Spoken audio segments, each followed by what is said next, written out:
Hello, people. Welcome to another amazing episode of 360 Talk with Zor. Yeah, and today I have someone, let's say, very special out there. Yes, Someone special to me. But my problem is this girl to be tough. You are tough. When a girl is tough like a man, I don't know if we refer to us as a tough girl. As a tough guy. As a tough today guy. my guest is my guy. Yeah, she's a tough girl, and she is a YouTuber. She do content on lifestyle and informative content on YouTube. She is a lover of music, but who wish she can sing. What do you mean I wish? But you wish now, can you sing? I can sing now. You know, wait, let me introduce you first. No, you cannot do that type of introduction. But you cannot sing now. How would you say? I love music and I can sing. Which one is I she wish? also runs a multi-dimensional brand, Akantra. Yeah. Habiba, I'm happy and so glad to have you on the show. Thank you, my guy. So tell us a little bit about yourself. Woof. Okay, my name is Habiba Love Salahuddin. I'm from Kogi State and I'm based here in Port Harcourt. I graduated from the University of Ilorin, reading Human Resource Management. I work and I also do business, as he already mentioned. My brand name is Akantra and is a multifaceted brand, which means it has other subsidiaries in it. So, what do you want to know again? I sing. I don't know what he said. What he meant by "I wish I sing." Should we do like a test? Or something? Yes. No, I'm not going to disgrace you on my show, though. I'm not going to do that. You're my friend, so I'm not going to disgrace you on my show. I'm not going to do that. So, Habiba, welcome to the show. Thank you. So today we are going to be having a conversation around entitlement mentality. Okay. So I want to know, what's your take on entitlement mentality? Wow. Entitlement mentality. Okay, let me talk on entitlement. Okay. As humans, I'm going to be speaking realistically, even though most of us have grown to have, biased views, maybe due to extremes. There are extremes of entitlement.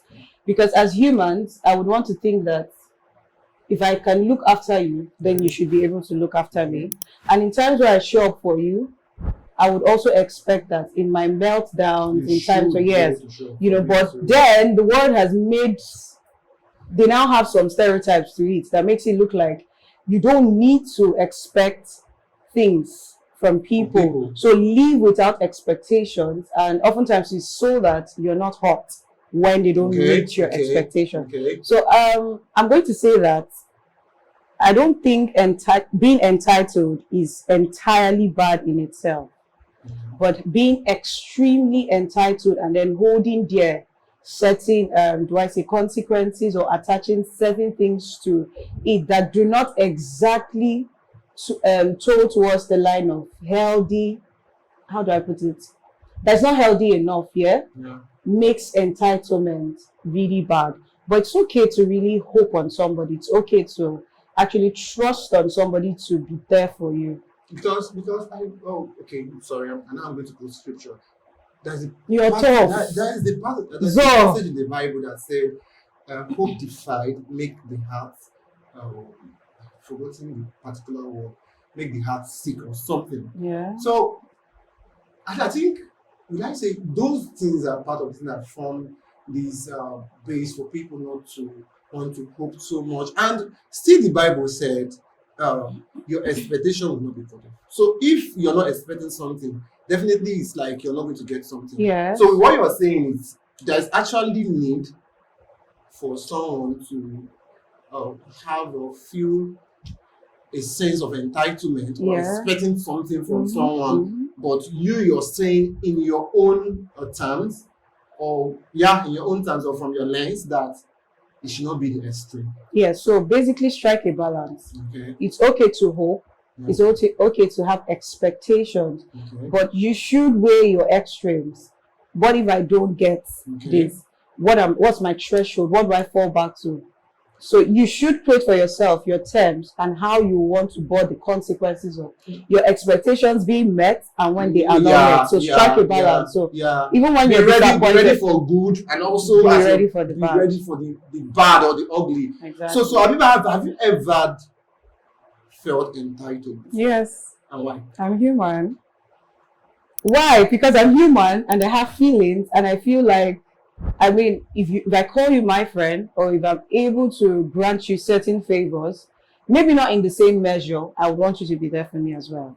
And this has occurred several times in friendships, and you don't exactly do things for people with the hope that I'm doing it because I want you to do it for me. But then you find yourself in situations where, oh, I'm actually down, and then I want to beckon on the people that I have around me, and only for you to find out. Exactly. So at that point, you now realize, oh, you did have an expectation, even though they were like undertone, like it wasn't something you would have thought is the sake of the friendship, or there were things you looked forward to, right?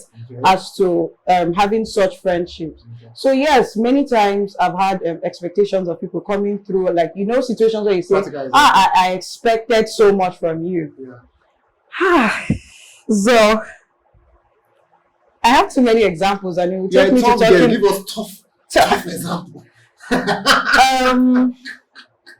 Let me think of a perfect scenario would be a moment I had with a friend where, you know how you always come through for people, where in their down times you always pray with them, check up on them, try to satisfy certain needs that would help them come out of that place. And then the very basic thing, like, okay, I've told you that I'm going to be handling so and so project. I would need you, as much as this seems very tough for me and I'm faced with certain fears, I'll just need you to be somewhere by my corner, maybe checking up and all of that. And you just see that they're nonchalant. And oftentimes, a lot of people who battle with having high expectations and then being betrayed are people who are seen to be strong. So people expect, because that's oftentimes they expect them to always be strong. Exactly. So that's oftentimes my reality with friends. And I just realized that it wasn't healthy enough, because at the end of the day, I see that these people are not going to take up. I don't know what oral I give, but really, it often turns out that you can handle this. And I'm like, no, I still get to my weakest. Do you get? So it has often come up, because when you complain, it's like, oh, I didn't know you would need to. I'm like, how wouldn't you know? Like, I thought it's you now. That's what I always say. Now you now, like you say, tough. But will you really say it's their fault? Because this is just like you said, it's you. You are this person that you don't, maybe most times you don't want to share your problems because you feel you can handle your problem, or you hear this other set of people that will say, I'd rather tell God than tell anybody. And so people have already grown with you and noticed that this is your kind of person. So them coming to even help, they feel she really did not like people in her space or something. Well, true though. I mean, over time, your patterns are they sort of put a mark in people's lives, so they register. This is what I've known. This is your kind of person. So they're not used to coming through for you. They're not used to you being open to help. So they always feel like you've got everything sorted emotionally, financially, whatever you want to call it. But the problem I have with that is when you do it to people you meet newly, because I was not in your past. So you don't just transfer. I will tell people, I'm Zor. I'm not your past. So give me that benefit of doubt first. Not that because you have friends that are not there for you before we became friends. So why am I suffering for their bad behavior? No, so don't forget that it's not exactly, you're not speaking. It's not a resultant of people not coming up to you. That's already your person. And that's who your friends have grown. Something give birth to that person. No, but people grow up. Okay, so I was discussing with somebody yesterday. So I'm supposed to be getting on something, and I threw it to my dad, and he's like, "Oh, you've got my full support." And then he made some other remarks. So I was sharing with my friend that, you see, I always tell you so and so. I'm trying to be as discreet as possible, but no problem. And somewhere in between, she got to see where my dad would always say, why wouldn't you just, what did he, because he came to my room literally saying, do you need money? And it was at the point where I needed money. I'm like, how did you even know? No. So it was not the next day I told him, this is actually what I'm going to be using the money you gave to me for. And instead of him to be saying, okay, it was like, this was going to cost wahala. So why didn't you tell me you were in need of money? Now, I grew up seeing am I throwing a shade on my parents? So I grew up seeing my dad, when my siblings go to meet him, then I need this. Every time you always do this. So I never wanted to feel like a burden to anybody. Like I can tell you from as little as just one. Because I knew when I'll be giving snacks money, I wouldn't just eat. I'll just save the money because I wanted to be helped. I wanted to help at home, or I wanted to take care of my own self. So I just wanted to take care of my body, and you take care of every other person. So this is who I have become. So if you come into my life, I'm not acting in such a way because of what people have done to me. No, is that I grew up knowing that I should take care of my problems. So this is what I tell people most times. Because we are friends, just like I said before, I wasn't in your life before. I just came into your life. You don't. I practically told one of my friends, before. You know the person. I know the person. I was like, see, you don't tell me I can handle it. If I'm down, I come to you, I explain things to you. And when it comes to you, you tell me, you want to only tell me when maybe you've gotten the thing. Yeah. We are supposed to cry together. Yeah. We are supposed to talk about it together. So if we are really friends, now I'm bringing it to friendship. If we are really friends, we should be able to dialogue, talk about it together. If possible, if you want to cry about it, cry to me and tell me, guys, see how this thing they be. Not like you will just keep quiet, you don't share the problem with me. Then when the testimony comes, I feel excluded. I feel like you're treating me like every other person. Yes. In all honesty, you have a point, because I also even feel the same.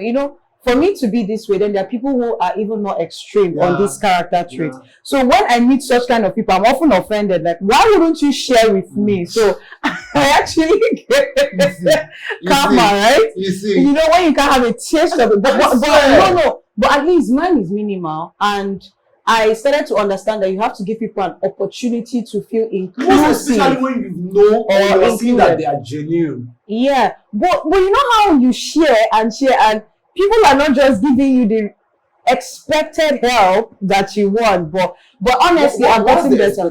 Let's say, for instance, now it's very relative. So I tell people, maybe let me take for example, you're in need of $1 million, and maybe I'm your friend. I cannot give you $1 million.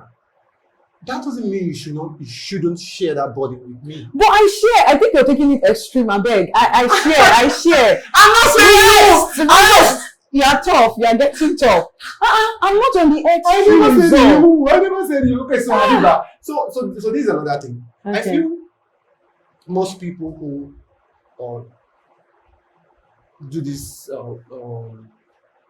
most people who have this entitlement mentality are people who can't face life by themselves. They are looking for who to drag into the process. What do you think? Really? Yeah, because like, okay, let me take a practical example. You want to start giving excuses. Okay, I did not go to university because I'm from a poor home. I'm poor because my friends are rich. All of us went to the same secondary school. We graduated together from Uniport. Now they are working in Shell. I will submit my form, they will not pick me. You understand? And they will be using that as a bias, as a yardstick for them being poor. I don't know if you get. They feel, even to the point like people that are even doing wrong. I've seen a guy that have a friend that does fraud. Those people do hard work. Hard work. I'm not praying. Hard work. But they do hard work. And he will tell you that, you don't cash out now. Not all of us follow this school. You don't cash out now. They know person. They drive pens. Like, the guy was supposed to do that type of risky job. Exactly. It's not even a job. I don't support it. Then you will not carry all the money. Say, because we go in the pot together, we'll see your own. You get so people, I think to some extent, people just feel so entitled, and they are left in their space because they've seen, they're just looking at it like they're left in that space and they are not moving forward because they feel one uncle, one friend, or even family. And so this is what I tell myself, which I may be wrong to some extent. Nobody owe you anything. Exactly. Even your father. Exactly. Because when you want to say, I did not go to university because I was from a poor family, you will see someone that was staying under the bridge and graduated from university.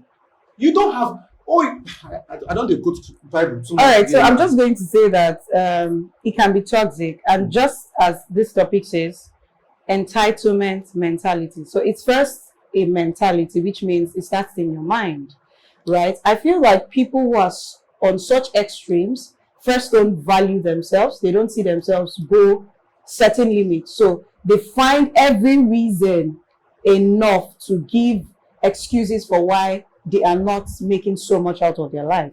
So it's a disease, it's a mentality, and we have positive mentality, we have healthy mentality really, and we have unhealthy mindsets. So at the end of the day, it boils down to the individual really. Yeah, so just as you've said, we've established the fact that the entitlement mentality stuff is actually not an absolute bad. That's the habit. Yeah. So it's when it gets to the extreme that you're not totally depending on everyone. You're not giving excuses for your failure. You're putting the excuses for your failure now on everybody. I think at that point, that's when it's becoming a problem. So at what point do you think it has gotten to the extreme? When you, just like you said, when you really think your being productive is dependent on everybody, and there's little or no effort from you to work towards being productive, it's extreme. So guys, just like I said before, now only you are come. Only you are come. You cannot deliberately feel you're not moving forward because people are not helping you. Exactly. They don't owe you anything. Nothing. People you say the country is bad. That's why business not they move country. There are people making a lot of money in this same country that you are. So you don't even have any excuse. You don't have any excuse.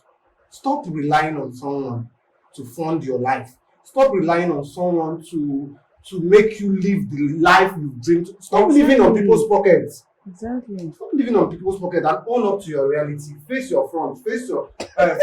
You talk. Calm down. They talk again. Get what they talk. Waiting. Face your waiting. Face your wall. Face waiting. Face you. Face waiting. They face you. You see, let me talk about you. You know. I thought from the beginning say when your friend when you get don't talk. That's what you call an tongue. Face what is facing you, guys. Face what is facing you. Because at the end of the day, not only you are only you. One of our ex-presidents wife said this, and it was looking like it's a joke. The truth is, not only you are Kakon. So Abiba, I'm so happy that we made it to this show today. Like, I know I have great friends, and you're one of them. I'm so super proud of you. Thank you for the you two are too proud.